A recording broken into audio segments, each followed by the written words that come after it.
प्यारी साध संगत जी, बड़े प्रेम से कहना धन्यंकार जी। प्यारी साध संगत जी, जैसा कि आप सबको पता है कि निरंकारी मिशन का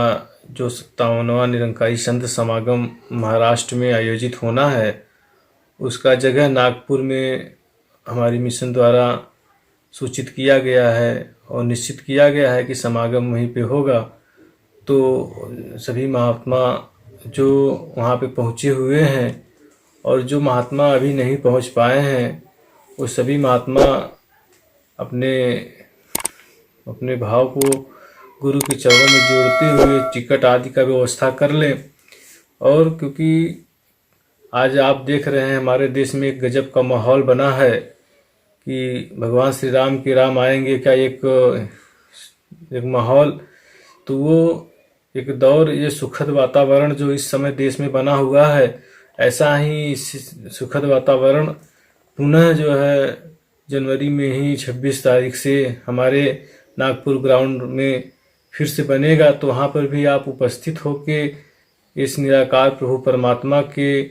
ज्ञान का भी आनंद लेंगे। इस निराकार प्रभु परमात्मा जो सारे जगह संसार में इसके कारण ही हलचल है, उस परमात्मा के कारण ही जो कुछ भी हो रहा है, उस परमात्मा की जानकारी भी उस समागम में कराई जाएगी। और उस समागम में आज आप देख रहे होंगे बहुत सारे महात्मा और पूरे विश्व से महात्मा उपस्थित होते हैं, चाहे वो उत्तर प्रदेश की बात किया जाए, चाहे बिहार, चाहे राजस्थान, चाहे दिल्ली, चाहे चेन्नई, यानी कि भारत के सभी राज्यों से उपस्थित होते हैं महात्मा। और बहुत से बाहर के देश से भी महात्मा उपस्थित होते हैं जो इस समागम के गरिमा को और बढ़ाते हैं। ठीक उस प्रकार से जैसे एक माला होता है, उसमें अनेक प्रकार के फूल लगे हुए होते हैं, अनेक प्रकार के फूलों से संगठित होने के बाद वो माला का रूप बनता है। ठीक इसी प्रकार से जो ये समागम आयोजित हो रहा है निरंकारी मिशन की तरफ से, उसमें अनेक प्रकार के संत महात्मा और अनेक देशों से उपस्थित महापुरुषों का जो एक संगठन वहाँ पे दिखाई देगा, वो अद्भुत नज़ारा देखने का सौभाग्य पुनः जो है मिला हुआ है। और इस अवसर का लाभ उन्हीं को मिल पाएगा जो समय रहते ही टिकट आदि की व्यवस्था करके उस समागम ग्राउंड पर उपस्थित होंगे। और ऐसे भी महात्मा जो शारीरिक रूप से अभी उस तरीके से स्वस्थ नहीं हैं, जो शारीरिक रूप से अस्वस्थ हैं, तो माता जी का ऐसा दिशा निर्देश आया है कि आप महापुरुषों जो शरीर रूप से स्वस्थ नहीं हैं, जो जाने में असमर्थता जताते हैं या जिनका उम्र 60 से ऊपर है, ऐसे महात्मा समागम में जाने से परहेज करेंगे, क्योंकि वहाँ जाने में असुविधा होगी तो उनको दिक्कत होगी। उनके लिए निरंकारी मिशन की ऑफिशियल वेबसाइट nirankari.org पर लाइव टेलीकास्ट समागम का किया जाता है, तो वो वहाँ पर भी उपस्थित होकर घर से ही उस दिव्य नज़ारा का अनुभव प्राप्त करेंगे और उस समागम के हिस्सेदारी में अपना योगदान देंगे। और ये समागम जहाँ हो रहा है उसके विषय में क्या कहा जाए। ऋषि व्यास जी, जिन्होंने पूरा जीवन ही समागम के लिए, पूरा जीवन ही संत महापुरुषों के लिए गुरु की आज्ञा के अनुसार न्यौछावर कर दिया, उन महापुरुषों की देन है कि समागम जो इस रूप में आज देखने को मिल रहा है। ऋषि व्यास जी का तप त्याग, उन्होंने अपने गुरु की बात को आगे से आगे बढ़ाते चले गए और आज इस प्रकार से यह समागम का रूप हमारे बीच उपस्थित है। तो वो जो दौर पहले का था कि समागम होता था तो महापुरुषों की संख्या बड़ी कम हुआ करती थी, परंतु आज समय के सदगुरु माता सुदीक्षा जी के सानिध्य में जो ये समागम हो रहा है, आप देख रहे हैं, आप देखते आए होंगे महापुरुषों, चाहे वो दिल्ली में समागम हुआ,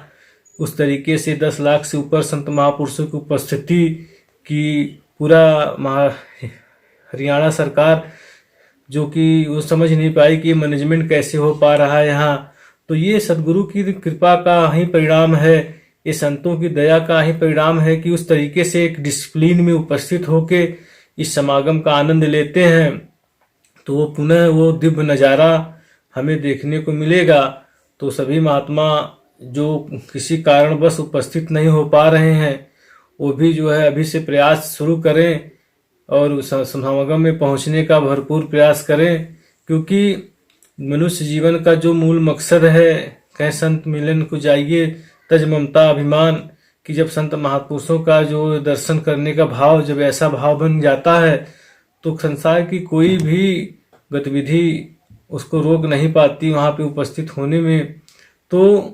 हम अपना ध्यान इस परमात्मा के पास बना के रखें, ये गुरु कृपा से जरूर ऐसा संयोग बनेगा कि हम समागम में भी उपस्थित होकर समागम का भी आनंद लेंगे। तो ये दौर जो आज आप देख रहे हैं हर जगह पे दिखाई दे रहा है, एक आध्यात्मिकता का माहौल, कि आज एक सदगुरु समय के सदगुरु की कृपा है, वो अध्यात्म का माहौल हर जगह देखने को मिल रहा है। खास तौर पे हमारे देश में अध्यात्म को जो बढ़ावा मिल रहा है उसी को आगे बढ़ाते हुए आज हुजूर माता सुदीक्षा जी महाराज आज निरंकारी समागम का भी उस तरीके से आयोजन कि हर मानव अपने मूल मकसद को प्राप्त कर ले, हर मानव के जीवन में उसकी उपस्थिति हो जाए, जिसके कारण उसका जन्म हुआ है, जिसके कारण वो संसार में आया है। तो इस चीज को जताने के लिए माता जी का ये टूर, चाहे वो महाराष्ट्र में होता है चाहे देश के किसी कोने में होता है, तो मात्र एक उद्देश्य, मात्र एक मकसद कि इंसान अपने मूल की पहचान कर ले। तो इस मूल की पहचान सदगुरु कृपा से हो रहा है।